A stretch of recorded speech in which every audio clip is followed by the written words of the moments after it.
की जो राजनीतिक उथल पुथल मची हुई है वो बहुत ही लोकतंत्र के लिए जो खतरा है वो घंटी सुनाई यहाँ भी दे रही है। गोवा में भी दिखाई दी थी, असम में भी सुनाई दी थी, मध्य प्रदेश में देख ही लिया आपने किस तरीके से सरकार को गिरा दिया गया और दूसरी सरकार बना दी गई। ये जो षड्यंत्र है ये संविधान का पालन नहीं किया जा रहा है। संविधान को इस तरीके से खेला जा रहा है जैसे एक शतरंज नहीं होती, शतरंज की चालें चली जा रही हैं। फिल्मों में देखते थे ऐसे हम लोग, आज रियल में देख रहे हैं। अच्छी भली सरकारों को किस तरीके ध्वस्त कर दिया जाता है, किस तरीके से अच्छे भले राज्य को जहाँ शांति हो, खुशहाली के देश में जहाँ ऐसी महामारी फैल रही हो, वहाँ पे ये क्या काम कर रहे हैं, सत्ता छीनने में लग जाते हैं। लोग पब्लिक जो है के घर में खाना नहीं है, ये सत्ता को छीनने को जा रहे हैं। सत्ता गिराओ और उनके विधायक खरीदो और सरकार बना लो। तो बीजेपी है इसके पीछे। मतलब एक बार बताइए कि अमेरिका आ जाएगी इसके पीछे? ये तो प्योरली दिखाई दे रहा है। महाराष्ट्र का आदमी विधायक असम में क्या कर रहे हैं? एयरपोर्ट में वीडियो नहीं दिख रहे हैं अब किस तरीके से लेकर के जाया जा रहा है उनको घेर घेर करके। अब कहाँ लेकर गए? असम में। अरे महाराष्ट्र में तो महाराष्ट्र में ही किसी होटल में रखते क्या? महाराष्ट्र में होटल नहीं है, ताज होटल नहीं है, वहीं रखते, वहां पे हमारी राजनीति पता लगती। आमने सामने की बात है। आप किसी को उठा करके किडनैप करके ले करके कहीं साइड में चले जाओ और उसको वहां पे कोई जाए नहीं। अब असम और महाराष्ट्र का कितना अंतर हो गया है। लेकिन 5 दिन हो गए ड्रामे को चलते हुए, सरकार गिरी नहीं है। ड्रामा अभी बहुत चलेगा। पब्लिक का ध्यान भटकाने के लिए, पब्लिक को गुमराह करने के लिए इस संविधान से खेलने की जितना भी षड्यंत्र कर रहे हैं वो खेल रहे हैं पूरा तरीके से। ये एक आदमी का काम नहीं है, पूरी एक लॉबी लगी हुई है। हर विभाग का सिस्टम के आदमियों को इसमें लगा दिया गया है। सही चीज मतलब गलत चीज को भी सही तरीके से परोस करके दिखा रहे हैं। लोग सोचने की शक्तियां उनकी खत्म कर दी गई हैं। ये षड्यंत्र है, सरकार को गिराना, विधायकों को खरीदना। जब दल बदलू कानून लगा हुआ है उसके बावजूद में आप इस तरीके से करें। अरे आपको लग रहा है तो राष्ट्रपति शासन लगा दो ना, सीधा खत्म करो, आप दोबारा से चुनाव करो, क्या जरूरत है? ये सिस्टम ही खत्म कर दो कि जिस पार्टी से पार्टी का चुनाव करना ही बंद कर दिया। इंडिविजुअल चुनाव लड़वाइए सबको, पार्टी बेसिस खत्म करो। आप पार्टी बेसिस पे चुनाव लड़ने का मतलब क्या है? अगर आदमी जाता है, इंडिविजुअल रखो फिर आदमी, तो इंडिविजुअल चुनाव होना चाहिए ना कि पार्टी बेसिस चुनाव होना चाहिए। अब पार्टी बेसिस चुनाव हो, जिस पार्टी से लड़ा हुआ है वो उसी पार्टी से ही में रहेगा, चाहे वो जितने भी जब तक 5 साल नहीं होते उसके पूरे। शिवसेना के डर से बाहर हैं क्या विधायक? बॉम्बे क्यों नहीं आ रहे हैं? शिवसेना को बारे में मैं ज़्यादा नहीं जानता, मैं तो अपने संवैधानिक हक अधिकार के तहत में बोल रहा हूँ। ये जो हो रहा है दल बदलू वाला मामला, कानून भी लेकर उसके बावजूद ये बार बार सत्ता प्रदेश बाई प्रदेश में ये कांड करते हैं। अरे इसे लगा देते हैं और उसके बाद में 5 साल का ये चुनाव होते हैं, उसके बाद उसका रिजल्ट आता है। अदालतों में भी देख लीजिए, इसमें तो ये भी कानून बनना चाहिए, दल बदलू कानून में 6 महीने के अंदर उसका रिजल्ट आना चाहिए। न्याय अदालत में जाता है कोई भी। अब ये क्या, अब उन्होंने स्पीकर ने उनके नोटिस तो भेज दिए, लेकिन उसके बाद में क्या हुआ? अब कोर्ट चले जाएंगे, अब कोर्ट में जाकर केस चलेगा और 5 साल बाद में उसका सुनवाई होगी, 5 साल बाद रिजल्ट आएगा। जब तक ये अपना समय पूरा हो जाएगा, दूसरे विधायक चुन के आ जाएंगे, दूसरी सरकार बन जाएंगी। इसका कानून दल बदलू का क्या मतलब रहा फिर? इसमें भी जिसमें काम करना चाहिए उसमें ये निर्णय कोई नहीं कर रहे हैं।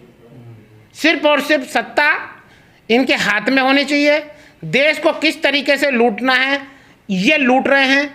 देश से कितने लोग यहाँ से भागे हैं, इस देश से पैसा ले लेकर कितने लोग भाग चुके हैं, उस पर ये कोई सवाल जवाब करने को तैयार नहीं है। उन्हें आज तक विदेश से पकड़ के नहीं लेकर के आए हैं। आपको अभी शिवसेना की सरकार रहेगी या गिर जाएगी? देखिए, शिवसेना की सरकार की स्थिति जो ये बनी हुई है वो किसी कीमत पे नहीं रहने देनी। इनका उद्देश्य है भाजपा के साथ मिलकर के ये सरकार बनाए। लेकिन शिव सैनिक तोड़फोड़ कर रहे हैं वहाँ पर। वो शिव सैनिकों की स्थिति उधर ठावरे जाने वो किस तरीके से देश के अंदर अराजकता फैलाने का काम कर रहे हैं। क्यों? शिवसेना भी तो बीजेपी का ही पार्ट रहा है, तो सोच तो उनकी देश से संविधानिक तो है नहीं, दोनों की पार्टियों की हिंदुत्ववादी सोच तो देश के प्रति वो तो है ना इनकी कोई लगाव। अगर ये छत्रपति शिवाजी महाराज का नाम लेते हैं, जय शिवाजी बोलते हैं, लेकिन शिवाजी के पुत्र जिन्होंने आरक्षण जनक थे, आज उनका जन्म दिवस है, बताइए कौन मना रहा है उनका जन्म दिवस? ये बाप का नाम तो लेते हैं जय शिवाजी। और छत्रपति शिवाजी महाराज, साहू जी महाराज का कहीं नाम नहीं लेते हैं, कहीं सम्मान नहीं करते हैं।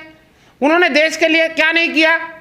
लेकिन ये क्या करा है इन लोगों ने, सिर्फ मारकाट, अपने आप को अंगार बताते हैं, बहुत सारी चीज़ें बताते हैं। अब वो भी वही कर रहे हैं। दोनों जो वो हैं देश में अराजक तत्व फैलाने वाले, वो दोनों अराजक तत्व वाले आपस में भिड़ रहे हैं। अब पिस कौन रहा है? आम आदमी परेशान है। लोकतंत्र को इससे क्या, लोकतंत्र को खतरा शुरू हो चुका है। जब एक बताइए, आप आराम से रहने वाले शांति प्रिय व्यक्ति हो, अपने घर पे है, कहीं मारकाट मचनी शुरू हो जाएगी तो आप सुरक्षित कहाँ रहेंगे? सबसे ज़्यादा इफेक्ट किसको पड़ेगा? जो बाजार जाना है, जिसको अपने बच्चों को कुछ पढ़ाई करानी है, वो तो सब उथल पुथल हो गया। अब स्कूल खुलने वाले हैं, छुट्टियां खत्म होने वाली हैं, किस तरीके से वो इस तरीके उथल पुथल रहेगी? तो कहाँ पे परेशानियां नहीं है? आम आदमी को परेशानियां सारी। संजय राउत धमकी दे रहे हैं बार बार कि कुछ भी हो सकता है। देखिए, संजय रावत भी धमकी दे सकते हैं, भाजपा वाले भी धमकी दे सकते हैं। ये इनका जो नेचर है वो जनता के सामने आ रहा है। मैं ना तो शिवसेना के पक्ष में हूँ, ना भाजपा के पक्ष में हूँ। मैं भारतीय संविधान के पक्ष में हूँ। जो भी हो संवैधानिक दायरे में हो, शांति पर्वत हो। अगर कोई किसी के पार्टी को छोड़ के जा रहा है तो शांति से जाना चाहिए।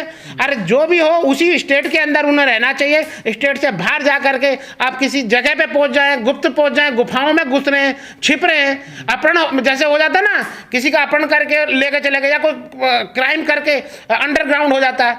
ये थोड़ी ना विधायक का काम। विधायकों का काम है उसी स्टेट में उसी जनता के सामने रहना है।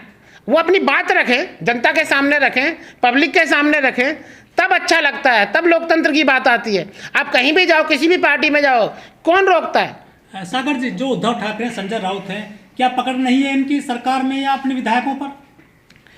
देखिए, राजनीति में कहीं भी कुछ भी होता है, किसी भी तरीके से। अब मैं अपनी बातें करने लग जाऊँ, उत्तर प्रदेश की अगर बात करेंगे, जब हिटलरशाही किसी भी पार्टी में होती है तो बगावतें होती हैं। हिटलरशाही जैसे बीएसपी में हुई, क्या बगावत बीएसपी में नहीं हुई? हिटलरशाही सपा में हुई। जब मुलायम सिंह जी ने अखिलेश राष्ट्रीय अध्यक्ष बनाया, उसके परिवार में अब तक उथल पुथल चल रही है। लेकिन ढाई साल के दौरान महाराष्ट्र में बड़े पैमाने पर कोविड रहा है, वो तो उन्होंने काफ़ी उसको बहुत बचाव किया है इस देश के अंदर। कोविड में तो इस देश की जनता इस तरीके की है, जो बेचारी रोज़ कमाने रोज़ खाने वाली है, मजदूर तबके की है। सबसे ज़्यादा इफेक्ट उन लोगों पे पड़ा है, तो वो ज़्यादा परेशान है। अभी तक इस देश को संभलने का मौका नहीं मिला है। सरकार तो काम कर रहा है। उद्धव ठाकरे जी क्या फॉगिंग मशीन लेकर घूम रहे हैं? काम क्या करना है अपने, उसमें तो करना है अपने। वो तो टीम है सबकी अलग अलग। डॉक्टरी टीम अलग काम करेगी, आर्मी टीम फोर्स अलग काम करेगी, आपका प्रशासनिक अलग अलग काम कर रहे हैं। सबके विभाग हैं, डिपार्टमेंट है। आपने करना क्या है? उन्हें काम करने का मौका। ये बहाने होते हैं जो पूरा चल रहा है महाराष्ट्र में। क्या बीजेपी की ये षड्यंत्र है इसके पीछे? ये दोनों का मिला जुला षड्यंत्र। देख लीजिए आने वाला मामला, ये घूम फिर करके वो हिंदुत्व वाले मामले पा रहे हैं। इनका 2024 वाला ड्रामा है। 2024 का ये चुनाव का ये वो है नतीजा। इनकी जो भाषा थी वो धीरे धीरे ये इसी पे हिंदुत्व वाले मैटर पे आना है। तो क्यों उनका इलेक्शन उनका लड़ना है और सारा कुछ करना है, ये वहीं पे आ जाएंगे। देख लीजिएगा, भाजपा का शिवसेना का ही मुख्यमंत्री होगा, भाजपा और ये दोनों मिलकर सरकार बनाएंगे।